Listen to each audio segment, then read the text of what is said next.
Ayan po, inuumpisahan na ni Daddy ang paghukay dyan sa pagtataniman ng saging. Tapos ito naman po ang ating abono.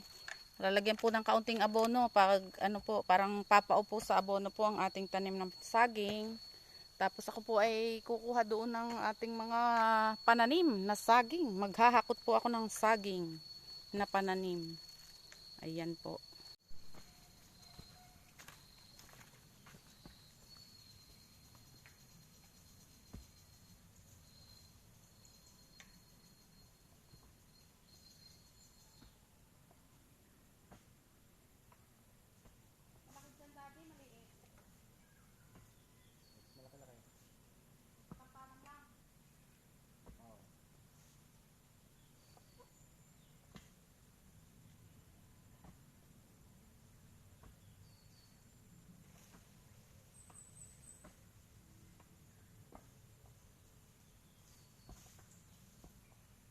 Dito.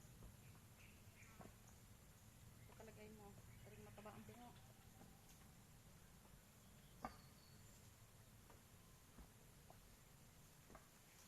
Ayan po, pag maalwan pa po, ako po ang taghukay. Pag mahirap na, si Daddy na. Palitan po kami. Pero mas malamang po ang siyang naghuhukay. Kasi ako po ay tagahakot, tagalinis. Ayan po. Si Daddy rin po tagatanim. Ayan ang mga ano. Pangalawang puno na po yan. Ayan po, at ako'y maghahakot muna uli ng ating ano, mga pananim na saging. Ayan po, oh. Ayan po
Ayan po, ganyan po kami magtanim ng saging. Ayan. Nilagyan ni Daddy ng ano, tabon na konti. Tapos po, lalagyan niya rin ng konting abono. Ayan po.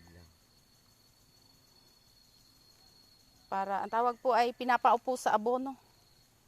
Para po pag umugat na siya, ma-absorb niya na yung abono o yung pataba.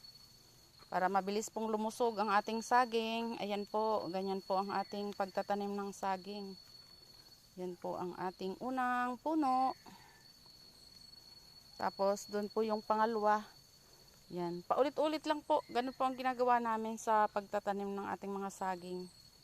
Pagkahukay, ilalagay, tatabunan ng konti, tapos lalagyan po ng kaunting abono. Tapos tatabunan na po siya ng tuluyan. Ayan po ang pagtatanim natin ng saging. Ayan guys, natapos na nating itanim. Ito po oh, ang ating mga saging. Ayan po ang isa, saging. Papunta po dito.